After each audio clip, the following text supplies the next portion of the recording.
Sometimes we plan our baby's births, but ultimately, God's plan is superior and always the better one. Today, I speak to Joelle as she shares her story of birthing in the hospital for her first baby's birth. Feeling unfulfilled, she knows she will never give birth in a hospital again. She ends up meeting her husband, finding God, and getting pregnant again. They planned for a home birth with a midwife, but God had other plans for them.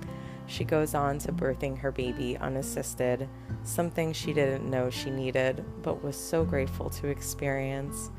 Joelle briefly shares about finding God after exiting the New Age. Her stories are a blessing. I hope you guys enjoy. Yeah, wow. Thank you so much. It's such an honor to be here. And I just love how the Lord worked in connecting us and allowing me to Yeah. share this story. Because I'll maybe just a little background how we connected is I don't even know how I started following you, but really anytime I come across someone that's exited the new age and came to Christ, I just immediately follow because I resonate so deeply with so many of these people in Yeah. that way coming out of the new age. And so, yeah, I came across a post of yours and was like reading it and I'm like, wait, did I write this post? I mean, you have your, I think it's an 11-year-old and then almost 2-year old. And I'm like, I have a 10-year-old and an almost 2-year-old and, just coming out of the new age and all these things. So, right. I And then I love that commented, so much. yeah, I commented on your post and then here we were DMing and they were just awesome. So, Thank the Lord for yes. Instagram. I mean, seriously, because So that is how true. I've met so many of these like amazing women who, we connect with. I mean, it's even how I met my co-host, Kirsten. Awesome. It's just so awesome Mhm, that we have like this ability to connect in such a way. mhm. And yeah, I was so excited when I saw your comment and I was just like, I have to reach out to her. I just feel like I need to hear her testimony. And if you're willing to share, let's do it. Yes, and So, here we are. yep. And here we are. Oh gosh, I don't even know where to start. I guess I will start with a little background on my family, because I have a daughter from a previous relationship, and then I met my husband about 5 years ago, and, we actually both had lived very parallel lives, from relationships, and, we both had, our children within 4 months of each other, so he has a son, that's about to be 10 this coming weekend, and then I have a daughter that will be 10 in October, and so immediately that was like such an awesome connection that we shared, and then we got married, and then we had Gemma August 8th of 2021, and that was my free birth. That's the story I'll be focusing on. Although I will touch on some of my firstborn experience because it was how I got to this point with Gemma to have the free birth. But so I guess I'll start with my firstborn as far as just I was just getting into the food industry and I had watched like binge watched all those documentaries on our food system because I was for my body actually was just wanting like so repelled to meat like I did not want to eat meat. I was a photographer at the time and I was going to like 3 weddings a weekend and they're like chicken or steak. And by the 5th wedding, I was like, I can't even look at meat anymore. So Mhm. um I binge watched all those documentaries. I got into juicing. And then before you know it, I got pregnant with my first daughter. And so I was just scratching the surface on like that whole holistic world and like, you know, heal eating the right foods to heal your body. And so I had come across water birth, and at the time, it really resonated with me, even though I really knew nothing about holistic or natural or free birth or anything. And and being pregnant with my daughter, I was 23, 24-ish, I think 23, and it wasn't an accepted grade. To my parents, I was still a little girl. So when Yeah. it wasn't like unfortunately, like an exciting experience for me as far as announcing my pregnancy and all that. So I didn't have a lot of support back then. I didn't have a lot of girlfriends to children yet or anything. And so that whole wish to have like a water birth and all that, it never came to fruition. Um, but I did end up having a natural childbirth in the hospital. So I refused all the Wow. medication. I Tylenol. I was like, just give me the ice pack diapers, please, and like I'm good. So my daughter was born as naturally as I could, could have had her in the hospital, um, with what I knew in at that time. And so I knew what childbirth felt like, like I knew the pain, I knew that part of it. So when, as my life evolved and I really dove deep in the holistic health world, I became a holistic health coach. I managed the Raw Food Institute, which was this vegan raw food retreat. And so I just was over 6 years, 7 years, learned so much. So when it came time to being pregnant with Gemma, with my husband Tanner, it was such a joyful time, and it was, definitely something I was felt supported in that I had a lot of friends that had had home births and could kind of steer me in the right direction. And then there was Instagram, and I had followed a lot of accounts on Instagram that were holistic, and they were having home births, and so it was awesome to be able to, you know, see all the different ways and the different things, and how free birth and just home birth in general was done. So, found my midwives.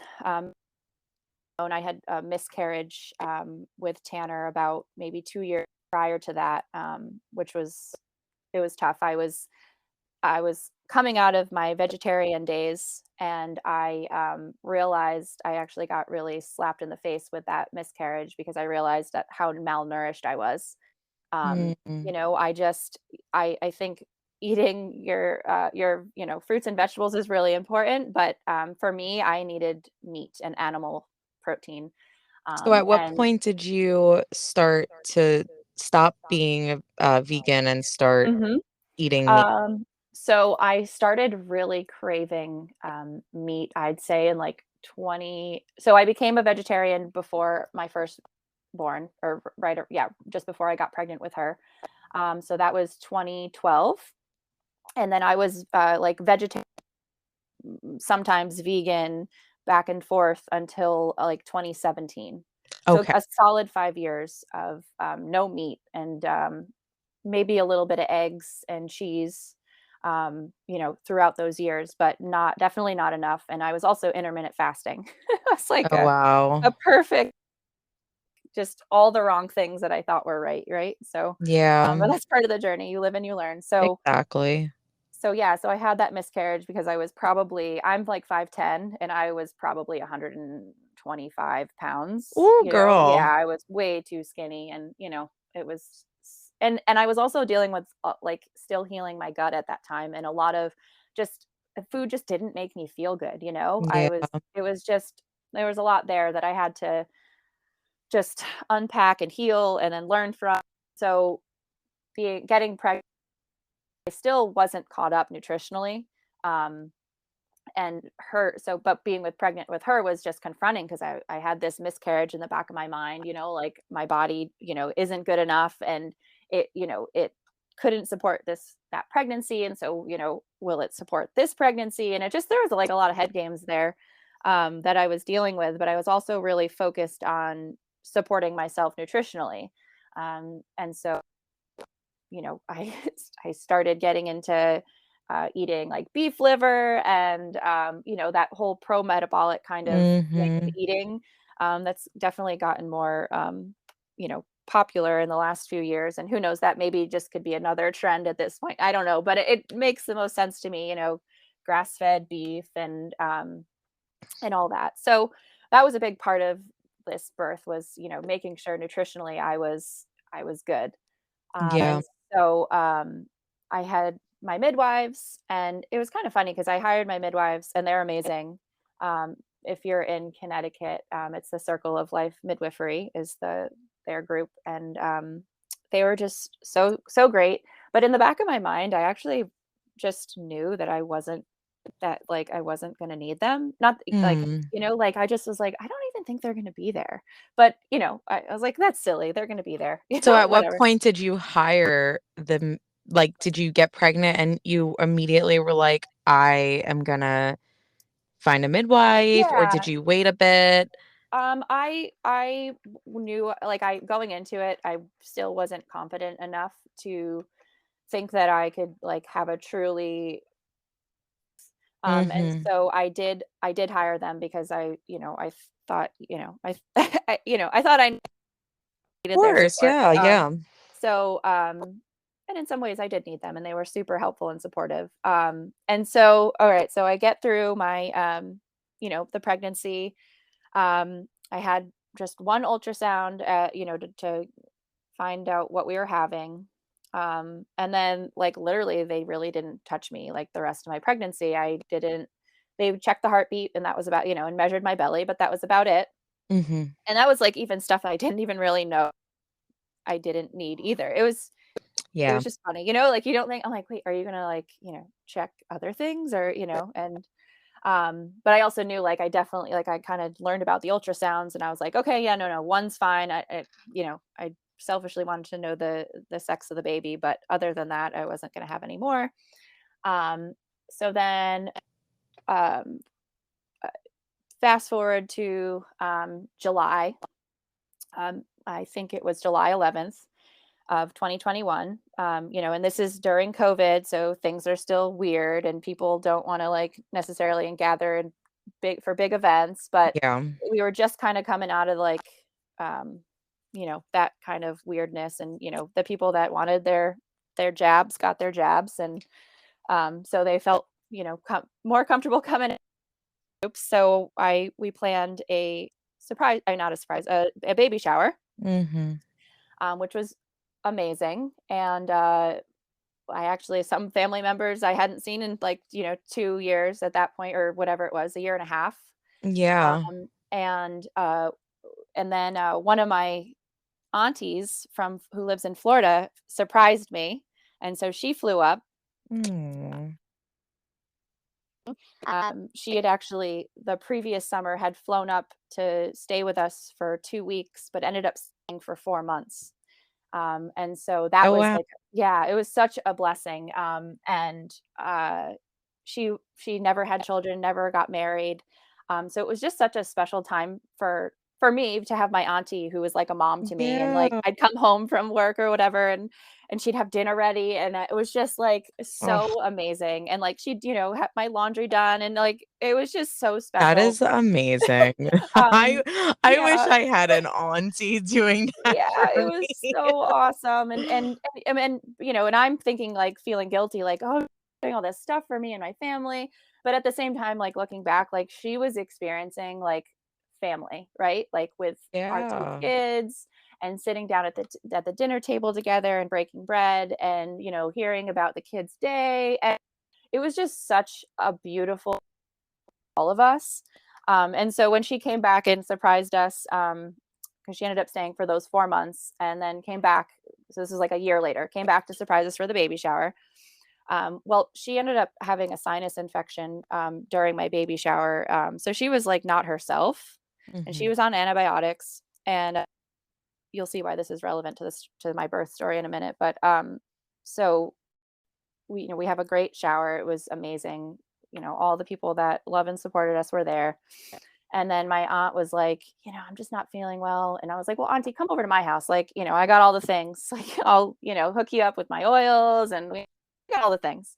So Yeah. she came and stayed with us, and she was starting to just really take a turn for the worst. And Oh, no. simultaneously, she got a call from her work down in Florida saying, "Hey, Karen, you can't come back to work until you get a COVID test to make sure you're negative. The coworkers that you were traveling with the week before, who, mind you, had gotten vaccinated a week prior to that, they all came down with COVID. And since you were with them, we need you to get this Mm. COVID test." Yeah. So she looks at me, and I look at her, and I'm like, "Oh man, okay." So we go get her a test. 2 days later, it comes back and she's positive, which we had already known because in that time she lost her senses, her taste and her smell, Yeah. and she was starting to have trouble breathing. And so she, by that morning that she got the results, she literally was like panting, and I was getting really scared. And I'm like, Auntie, like I can help you like with like cold symptoms and like COVID symptoms, but like this symptom, I'm like freaking out. I don't know how to help you breathe, right? And Yeah. she was in her mid 60s. She had a lot of, probably diabetic, obese. So she had a lot of things that, in the Yeah. background of health wise. So I was like, I'm not going to bring you to the hospital unless you want me to. And now here I am, like, what is this, 38 weeks pregnant. And so this was just, it was super stressful. And I had known, the things that they were doing in the hospital to COVID patients. So I was like, I was not, it wasn't my first choice, but she's like, Joey, I think I need to go.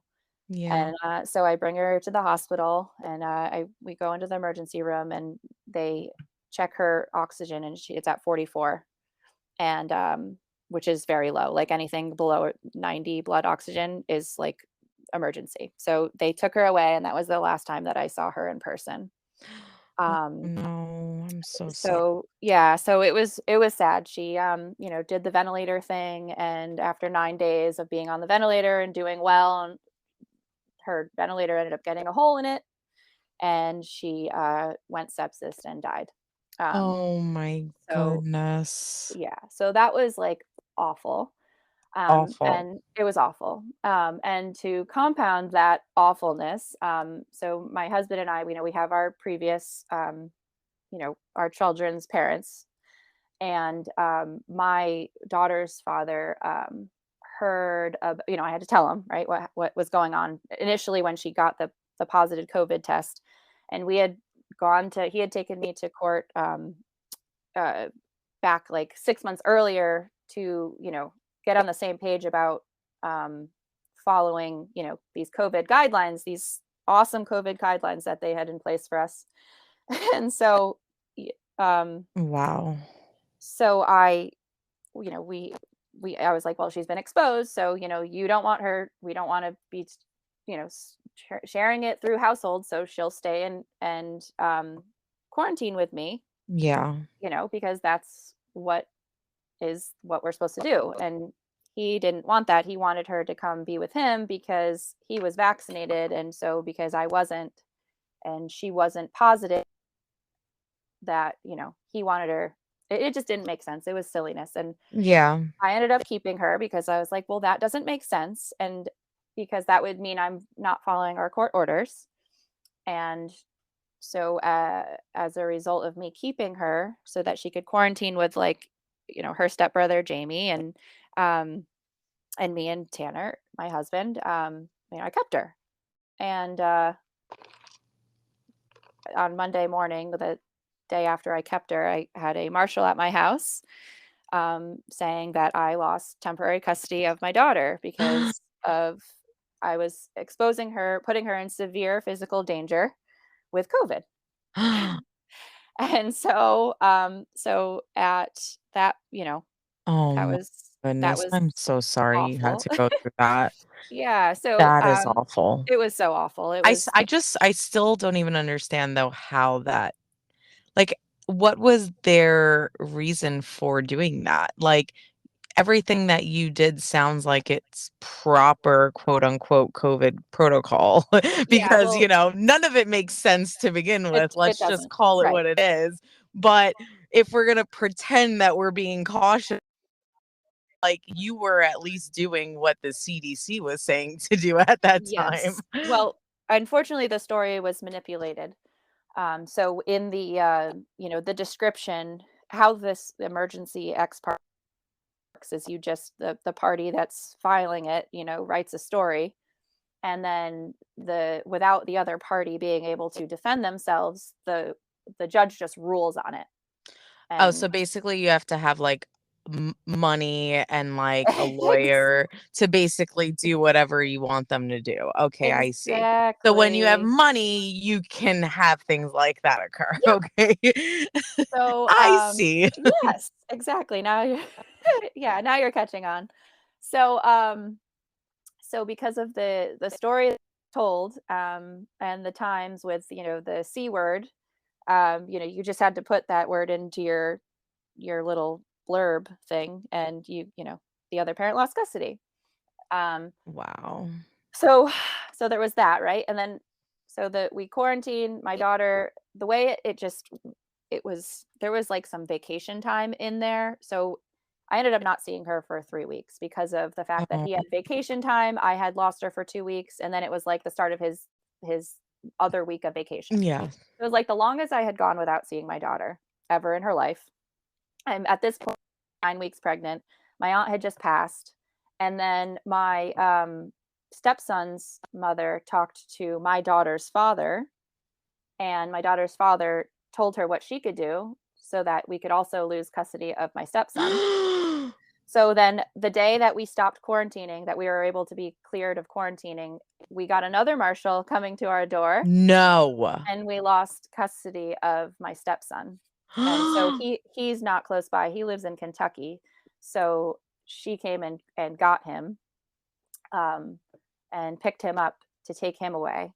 Um, My now jaw is like on the yeah, ground right now. I am so yeah. sorry that you I had don't to mean to go make through it this so heavy horror. because I want this to be a positive thing, but, it was No, just, like, such an but this like, is reality. yeah, this is just it was just so crazy, and, the stress level was through the roof for me, as you can I can imagine, only imagine. 'cause in my mind, I had this beautiful vision of the children at the birth, Of course. if they wanted to be, we weren't gonna force them for sure, but if they were, they wanted to be there or just come right after, whatever, we wanted to support them, and we wanted that as a family because, like, they're exposed to 2 different extremes, and I just, I just wanted them to be there. So that was my, like, Yeah. whole vision was them being there and it being this peaceful, beautiful experience, not only for me and my husband, but for them to see this life come into the world. And so the fact that basically their other parents didn't want them to have anything to do with that, it was so heartbreaking, for me and my husband. Um, and to miss out on so much time with them too. It was really sad. So there we were. So at that point, I'm like 39 plus, like 2 or 3 days, weeks pregnant, and me and my husband are just sitting alone in my living room and in our living room, and we're like, okay, well, this is it. This is what God wants. And this is also this like 2 week period is what really um, brought us into our relationship with Christ. Mm, Because as you can imagine, the turmoil and like we just felt so attacked, not just emotionally, but spiritually. Um, yeah. some of my beautiful sisters, Christian sisters, came and actually prayed over me. I forgot to tell you, we also got COVID. So Oh, Jesus. COVID, during that time as well, which was it was mild for me and my husband. I just, I felt exhausted and, I would have felt exhausted Yeah, anyway after all of that. If I didn't have, all that, emotional trauma, I'm sure I wouldn't have even known I had it, but because of all the things, yeah, I also got COVID. So my friends just came and my 2 friends, and they actually anointed my house, and I didn't even know what that meant at the time. I really didn't know what they were doing, but they came over with, some frankincense and olive oil, and we're just, like, putting little I crosses love in each that. window, on all my mirrors, and I'm just like, "You guys go for it. I don't know what you're doing, but I need whatever you're doing." And I it so and then they prayed over me, and it was just so powerful, to That's be prayed all. over, and, so yeah, so okay, so then, we're I guess a day later, I wake up and, doing my thing. I go over my best friend's house, And we're having dinner and, just going through all the events and just processing everything that's happening. And then I start getting these contractions and I'm like, hmm, those feel different. Cause I had been having, some milds, like, what are they called? Braxton Hicks or whatever, for, during those weeks of stress and chaos. And so, but these ones just felt more like productive, and, Lisa, my friend that I was at, sh I was she was one of the people I wanted at my birth. There was a bunch of I wanted, like like 15 people at my birth. You wanted a birth party. I really wanted a birth party, especially since our children weren't there. I was like, "I need all the support." And so I Yeah. had this list of, like, I had, my cousin and my mom and my neighbor who's also my best friend, and then my other best friend, um, the one that had come over a week or 2 earlier to pray over me, and everyone got sick. Like, they also got COVID because we were all around each other and we Yeah. we just lived our lives, we just if it Yeah. was gonna happen, it was gonna happen. Boost your So immunity. exactly, we were gonna do yep, uh, yep. So anyway, so I told my friend, I'm like, "All right, keep your phone on tonight," because she never kept her phone on. So I'm like, "Keep your phone on tonight. I think tonight might be the night." I get home, I call my mom and I'm like, "Hey mom, I think tonight might, it might be the night or tomorrow or like it's coming." And she's like, "Well, what should I do?" And I'm like, "Maybe you should just come sleep over. Like, I don't know. Like, I don't think it's going to be tonight, but like just come sleep over just in case." So she came and slept over, or came over to sleep over. And then my neighbor, who's my best friend, Sarah, she also just ended up staying. Because I got home and I was telling her what's going on. She's like, "Oh, I'm not missing anything. Okay, I'm just gonna stay here." So I'm like, "That's fine. I mean, live nowhere to find you." She's like, "No, no, no, no. I'm staying here. I'm not I missing love you." that. And so, and then I had, like, texted my other, people, and they're like, "Okay, we'll keep our phone on, just let us know." And I, texting my midwives, and I'm like, "Hey, I think, it's close in the sense, like, I started these contractions." And, so the night went on, like, 10:30, I'm like, "Yeah, this is definitely happening, you know, within the next 12 hours or so." They were getting really, really bad, the contractions. So, I just wanna take a pause for a second and Yeah. just ask, at this point, you were still planning to call your midwife and have Mhm. her present at your birth, right? Yes. Okay. Yep. So I was still planning that. And so they're like, "Okay, well, just keep us posted." I don't really remember exactly. I think at that point I was still having like contractions like 10 minutes apart. And, I actually like this. I should have prefaced my free birth story wasn't intentional. It was an accidental one, but it did happen. And now, like looking back, I'm so grateful and I will do it this way, Yeah, God that's willing. amazing. So Well, the Lord clearly had a plan for you, and that's why totally. all of these things had to Mhm. take place in Exactly. order for you to be able to have that, and so I just love the way that it's unfolding. Yeah. So exactly. So I'm, texting my photographer who's also a dear friend of mine. And like that's all those people were texted at, like I don't know, 9:30, 10 o'clock. Um, so I go through, and I think at like 11 or so, I told Tanner, I'm like, I think it's time to, blow up or yeah, blow up the pool and, we'll start getting the pool ready. 'Cause the timing of all that stuff, you don't really, like, think about ahead of time, and then you're Yeah. like, "Wait, when is the good time to do this?" Yeah. So he was so cute, and I was, like, recording him, like, I'm a videographer in my past life, and so I'm, just taking my phone, and I'm just trying to capture all the little things. Um, and, so he sets the pool up. My mom goes upstairs to go to get some sleep for a little bit, and my neighbor's on the couch, and at one point, I'm like, "I need to go outside." And so this is August, still August 7th, and so or no, at this point, it's August 8th. It's 3 AM, and I wake up Tanner, and I'm like, "Babe, can I want a fire. Can you make me a fire?" So Oh, we go God. we go sit outside, and he makes me a fire, and I just, I'm laboring pretty intensely at this point and, rocking my body and just swaying and enjoying the fire. And, uh, and then I go in and I text my midwives. I'm like, I think I'm getting close. And they're like, okay, well, and I was still not like, I think I was at that point, they were like 5 minutes apart. So it was, no, not even, they were still 8 minutes apart. So like, all right, well, text us when it gets down to like 5 minutes. And this was 4 in the morning. They had another like two mamas that were like, this was their first childbirth. And so they were also in labor because it was also a new moon that Oh, night. wow. So like, they would say like, yeah, the new moons and the full moons, like it tends to be, well, they all go at once. And I'm like, oh, great. Lovely. Yeah, I'm like, that's nice. So they're like, all right, well, let us know when it's like 5 minutes. So like, and that was at like 4 in the morning. And then within the hour, I'm like contracting.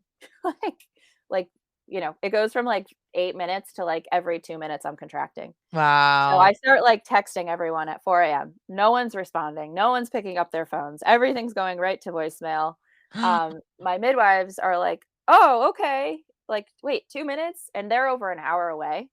Oh, So they're like, wow. all right, well, we'll like start packing up and we'll head over. And I'm like, okay. So, and at that time too, I'm like, all right, Tanner, time to fill up the pool. I'm like, just make it as hot as possible because I don't want cold water. And like, Yeah. I figure it's easier to cool it down than it is to heat it up. So, so he starts filling up the pool and I'm just working through these contractions. My mom comes down because I start like the primal noises a little bit and like yelling through the contractions or, like Mhm. whatever I'm doing. And, so let me just take a break here and check in and see. So Tanner's filling up the pool. We ran the hose from the shower, which had a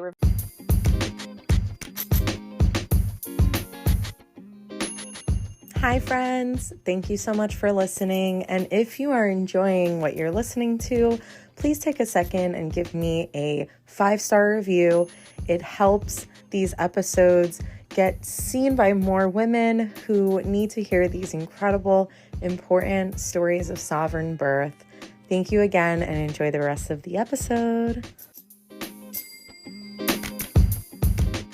reverse osmosis filter on it to the Ooh. pool, which was in our living room. Um, and he had it on like blazing hot. So I'm like, maybe I need to go in the pool now. And I'm like feeling it and it's too hot. And I'm like, okay.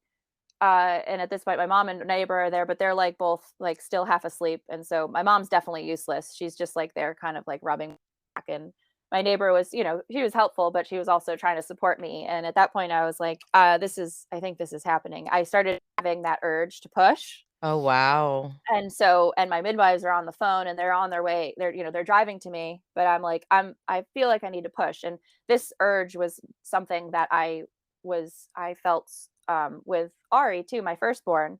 But the doctors and the nurses were like, no, no, Yeah. no, don't push, don't push. And I'm like, but my body's telling me. So like for 2 hours, I didn't push with my firstborn.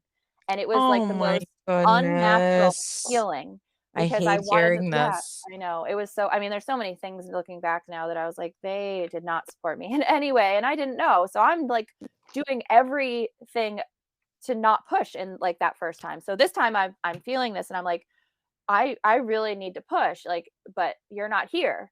And so it was just this like full circle moment of like, oh, I have to restrict this again. Like I can't push because I couldn't push in the hospital because, and now, my midwives aren't coming and I can't push because they're not here. Mhm. And so as soon as I say like I feel like pushing and I go through one contraction resisting it and they're like, "Oh no, no, sweetie, that doesn't feel good. If you have to push, you push." And as soon as they gave me permission to do that, Oh, good. I pushed. Yes. And I'm at this point the water's still too hot cuz Tanner's trying to adjust the temperature. And I'm leaning over just the side of the pool Mhm. and on my knees and I give that push after I get the permission and it was like all of a sudden I could feel the crowning. It wasn't the like the ring of fire yet, but I Mhm. and my neighbor checked and she's like, "Oh, her head." And so Tanner comes running in. He manages to push record on our camera that was set up. Um and and then Awesome. yeah, he's the best. He was like all the things that day, that morning. Oh, love And it it. was like 5:30 in the morning at this point, and, so I another contraction again, I feel, the burn, and I'm like, "Okay, that I know that the head is right there," and, and then I think I pushed 2 more times. I had 2 more contractions, and I pushed, and she was out, and she was there.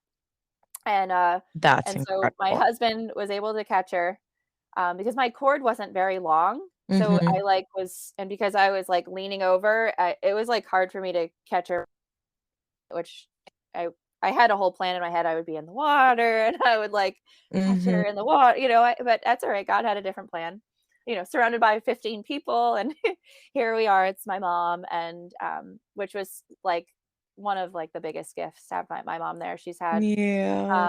She's had a really tough life, and, struggled with addiction, for most of my childhood, and, found her sobriety about, 2 years ago. And Oh, so for oh, her to just be present for this was just so special on so that many levels. And that's she had been a caretaker for a woman, like a year or 2 prior to this, who she was actually at her death. And, she had always been really fearful of death, but being present for that death for her was like, it just gave her this whole new perspective. And so to, like, a year or 2 mm, later have now this experience of being at a birth, I was just so happy for her. incredible. Yeah. And just this how far we've come in our relationship, and all the forgiveness, and, just this closeness that I've always wanted with my mom, I now have, and to share this experience with her was just, I was like, "Thank you, That's a Lord. Thank you gift. for Yeah. letting her be there." And 'cause I could have said, like, "Well, just wait and I'll call you," whatever, but she came, it was just so perfect. Um, and so, yeah, so Gemma came out, and Tanner caught her and unwrapped the cord from her, and then, handed her over to me, and my midwives are on the phone just like, "What's going on?" And I'm like, "It's all good. We're good." Um, Baby's here. the baby's here.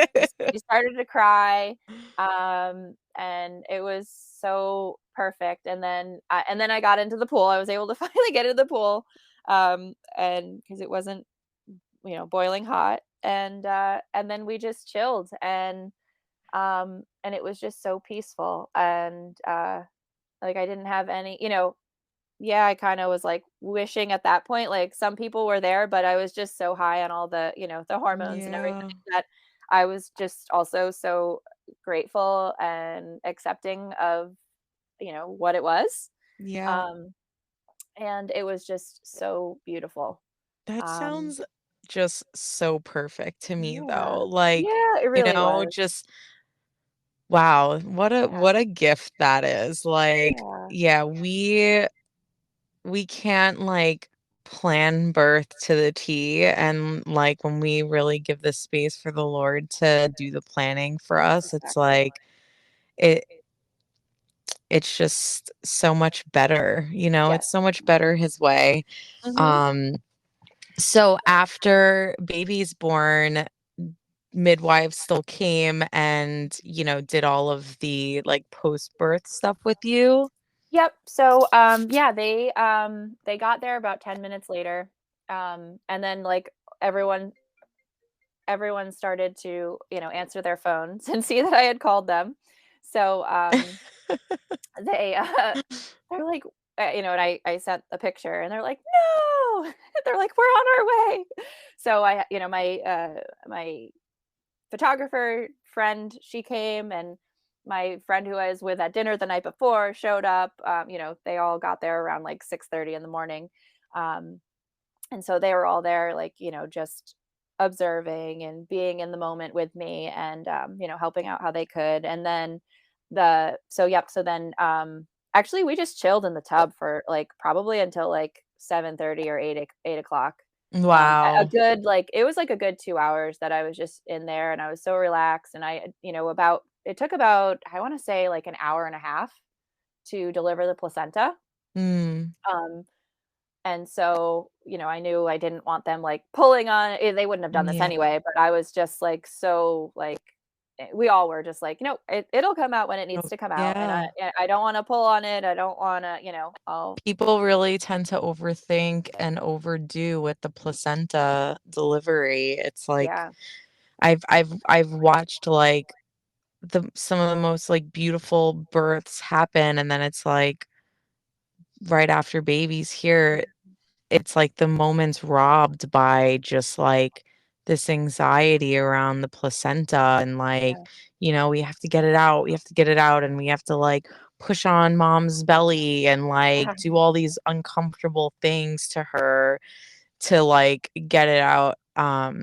But it's like our body knows what to do, Yeah. I mean, you know? just like when the baby's gonna come. Like the baby's gonna come eventually. Like, Yeah. I mean, So mine, yeah. Oh, go ahead. no, go ahead, I finish. was I was just gonna say my due date was actually 8/8. And so it was just happened to be that she was born on her due date. Oh, Although I think, wow. yeah, yeah, it was kind of cool in that sense. At that time That's I still had like a foot in the new age world. And so like I really liked numbers. And so I was yeah. like, oh, 8/8 on a new moon. Like, wow, that is so special. She's got this Oh my energy. goodness. Um, That is so good. and so silly me, but, so, yeah, so but, I mean, obviously, leading up to that day, I do believe if I didn't have all that stress, she wouldn't have come on that day, but, maybe not, I don't know, I mean, because that was all God's plan anyway. So, but yeah, so it happened to be my due date, And so how long was the birth? literally, so that, from the time well, so the actual, like, pushing from, that part of it was about 3.5 minutes.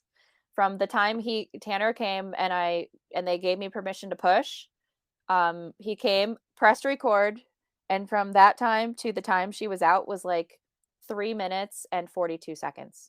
And Like, how that clip. long were you in Active, like, labor actual labor. for? So, from about 7:30 the night before when I was at my friend's house having dinner, that's when the contractions started to be like, "Oh, this is, like, more than, Uh-huh. this is it." So 7 PM till 5:30 AM. So just about not even Wow. 12 hours, which is Wow. crazy because with Ari, it was like, I started, like, contracting, like, the morning before. I was like a Thursday morning, and I didn't have her until 12 PM the next day. So, like, over 24 hours. Yeah, so I was going to ask that. I was going to say, like, did you have a fast, labor birth experience with your first daughter? Oh, yeah. Or is it just that, you feel like you were really going with the flow of your body and like this time around labor just progressed quickly because you were in a better Definitely. I mean, place, because when you told me you had a natural hospital birth, I was impressed because, just knowing about birth and like how our bodies work so much better mhm, in labor when we're in like peaceful, comfortable, safe settings. And the hospital is quite the opposite of mhm, what, of that. So yeah. typically it hurts a lot more because you're in a setting that is not really like creating that comfort for you, and so your body tenses up, which leads to experiencing more pain. Do you feel like that was true for you when you had the hospital birth in comparison to the home birth? Yeah, so, as you're just explaining all that, yes and no. If I were to have had a hospital birth knowing what I know now, and I knew what I know now at that point, yes, it would have been a whole different it would have been, like, bad. But I think because I was still very ignorant to a lot of things, and I still viewed the hospital as a safe place, that Mm, I was still wasn't where I am now. So I was still uh, naive. I didn't know about vaccines. I didn't know, I just didn't know all the things about. I knew, like I said, I had just scratched the surface with the food industry. So I still felt like where the safest place for me to be at that time was in a hospital. Now, yes. now I wouldn't be caught dead in there unless I had to, and that was what was God's plan was for me.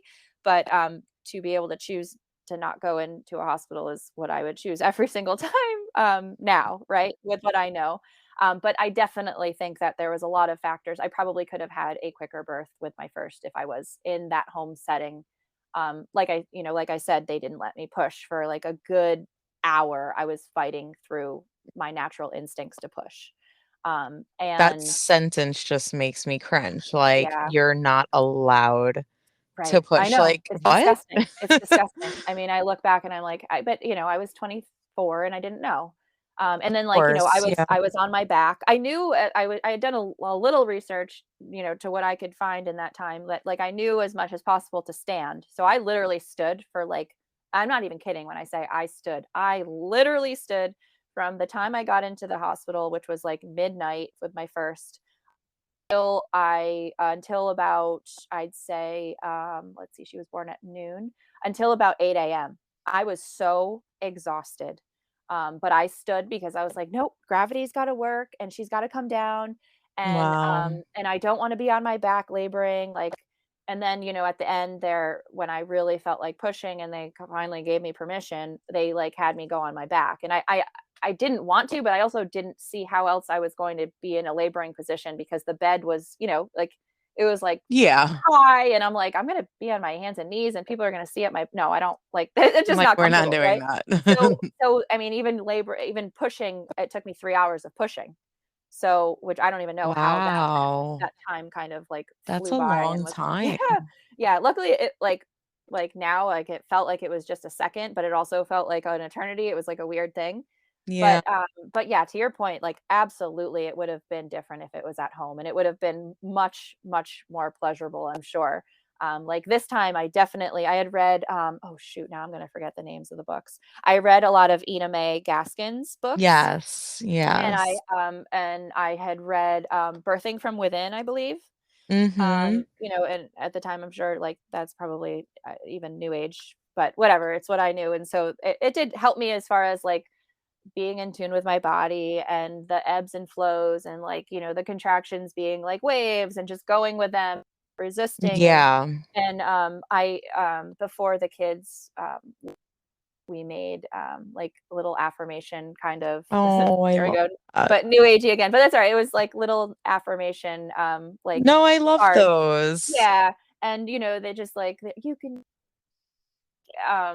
my daughter had drawn like pictures of me with the baby in my belly and giving birth, and like it was just Oh, like so sweet. So sweet. I had those like hanging around on around the living room, and just I love you and you can do it. And then I made some for myself too, and it was just it was really sweet. So um yeah, so it was like Oh, I just tried to not resist as much as possible, and it definitely all made the difference. And Gemma just came into the world so peacefully. She cried a sounds second, like and then it. immediately was just at peace. And we hung out in the pool, and she loved that. I just was swaying her around, and she was so peaceful. And then I hung out a little bit longer after I delivered the placenta. We went put it in a bowl, and then I think maybe another hour I just hung out in the pool until I felt ready to get out. They, uh, you know, uh, measured, just weighed her and checked her. I don't even know if they weren't like in a rush to do that. So I don't think they did that actually until that's right. So I got into bed with her and we nursed and she latched. Nope, she latched in the pool. Sorry, it's a little blurry, but I'm No, pretty sure. Yeah, we latched. She like automatically latched, still in the pool and nursed. And then so then when we got out, I wanted to burn the mhm. umbilical cord. So we let it all go white, and it was all the blood and everything went to Gemma, and she got all the nutrients she needed. And then so when I got out and we went into the bed, we bought these like pure beeswax candles, and Tanner was able to like burn the umbilical cord, which Oh, was it took a lot longer than we expected. It went like yeah. a 15-minute thing, and it like popped, like when the water Yep, got it was like scared yep. yeah, it just scared us at that points. But it was a fun little experience, to do it that way and just to be really like present in that moment. And then Yeah.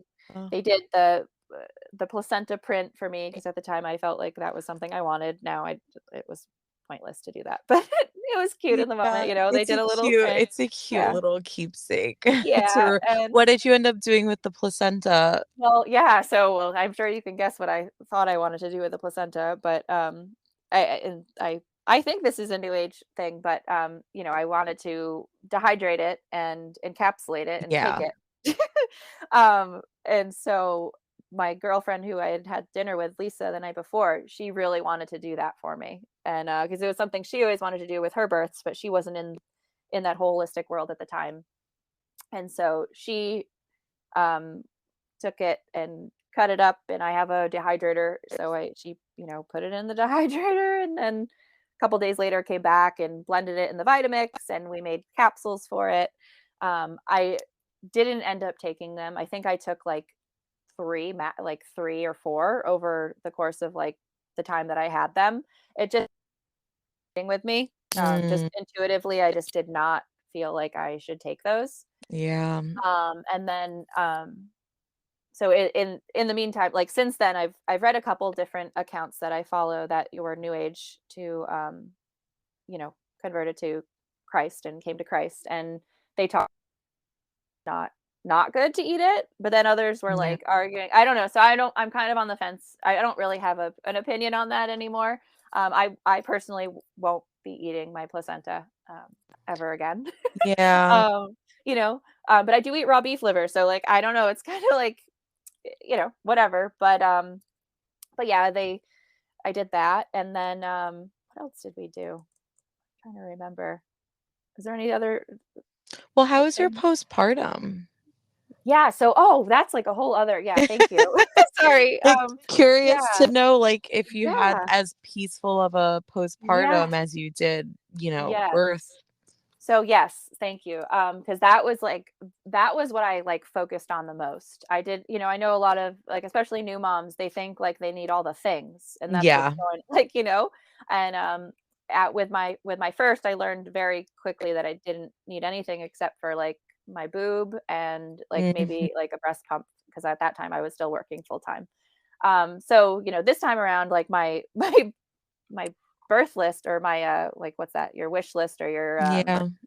for your Registry. shower, it had, like, all these things on it that, "Why does she need coconut water?" Or, like, "Why does she Yeah. need," like, "honey sticks?" Like, "This is weird," like, I didn't I get any of the love stuff. it. I didn't get any of the weird stuff because they probably were like, "What is she doing?" But I Mm. just threw it on there. But I was very focused on the first 42 days, postpartum, because Mm. that's known as 4th trimester. Yeah. And for me, I knew that like I wasn't going to need the support in like the pregnancy, but it was going to be after, when the baby was here. And so a couple of my girlfriends gifted me a doula that specialized in Ayurvedic like meal planning. Mm. And so actually the day after my auntie died is when she came over, because we had planned it for a while, that she had come over was going to come over, and we were going to make a bunch of meals for me for postpartum, and they were all derived from this Ayurvedic philosophy, I guess is what you'd call it, Mhm. which really resonated with me. And just like from a cultural standpoint, there's so many other cultures that the most important time is that 4th trimester. Yeah. And so they honor the mother in so many different ways, and they make it so that she's not like moving a muscle, and that her Yeah. primary focus is this new baby and to heal. And so I was like, yeah, like why aren't we doing that? Like, I mean, these poor women have 6 weeks of maternity leave, and then they're back to work full time. I know, And it it's just crazy. breaks my heart. Like that was for me the hardest thing of being a mother, was going back to work with when I had Ari. Yeah. It was just the most unnatural. Like that was what I didn't have postpartum depression, but if I was going to, that would have been why. Yeah. I think that's why probably a lot of women experience that. And they don't even realize it really. I didn't realize that was what it was, but, Absolutely, that's because a whole society yeah, tells us, "Keep right. going, keep Yeah, going. Oh, you just keep popped up. the baby out? You have to, feed them and Yep, make sure that they are, getting need yep, 24/7." Go to work Yep. I don't anyway. know how I survived that time, but I did it and, working full time, but, I'm blessed this time around that I didn't have to go to work and I could give all my attention to Miss Gemma. And so, yeah, the so that day after my auntie died, a couple of my girlfriends came over with the doula and we just prepared all this food. And it was what my auntie would have wanted because her and I, that was like our bonding place was the kitchen and cooking together. Yeah. We were Italian. And so, being in the kitchen cooking is like where, it's just Yeah. where all the magic happens and the bonding and the memories. And so, uh, you know, we went and we cooked and we made enough food for the first 2 weeks um, after I had Gemma, and they labeled everything. So it was like day one, day three, day 10. So like when Tanner went into the freezer to pull out the food, he knew exactly when that food was for. And so basically, the whole idea, and I don't really even understand it fully, but they go off the elements. And again, this is probably new age, but it also there's some truth in it. But you lose earth, which is one of the elements, and so because Mhm. you just give birth to this baby, right? And so to nourish your body, you want just very easily digestible foods to get those digestive fires working Yeah. again. And so it was like a lot of like rice and porridge and in those first like 3 to 5 days or whatever it was. But let me tell you, like those meals were the most nourishing, amazing thing ever. Like that was the best gift by far that I could have Oh, ever received love was that. those foods. And I swear it made such a big difference in my healing. I mean, I was ready to like go run a marathon after like the first week. I didn't, Oh, I but love that but like, for yeah, yes. it I was just wish like all mamas get that. yeah, yeah. I mean, it was very hard for me to stay sitting in my bed, which was what I committed myself to doing for those first 42 days. I was like, nope, I'm just gonna lay low. Like I'll go walk outside and get some grounding in and, get my feet in the grass. Not do anything crazy. And I'm gonna spend most of my days just following what, you know, this whole few days, and what they recommend. So I mean, that was just it really was just so amazing. And even in those moments after, everyone had come and, and then they left and we just had this like peace in the house and it was just me, Tanner and Gemma. And, I looked over at my husband, Tanner, and I'm like, listen, what we just went through felt like hell. And as much as I really wish the kids were here to experience this, like this, I feel like is just like what we need right now. And, Absolutely. if the kids were here, they'd be asking for this and asking for that and needing this and needing that. At the time, they were 7, so still very dependent on us for all the things. And so there was this point of just that, that like unexplainable peace, right? And it Yeah. was just, we just knew it was the Lord just being like, just, thanks for trusting me. And Yeah. this is why, because you guys just needed this peace together. Oh, I And love it. I yeah, love it. so as hard as it was, just really wanting them to be there, it was really special, and it was just these little moments of like that Jesus was just like right there, like, Yeah. tapping on our shoulder, like just so patient and loving, and it was just it was great as hard as it was and all that, but What an um incredible story. I'm just so grateful that the Lord was walking alongside your family the entire time. yeah. And it does really sound like everything was just,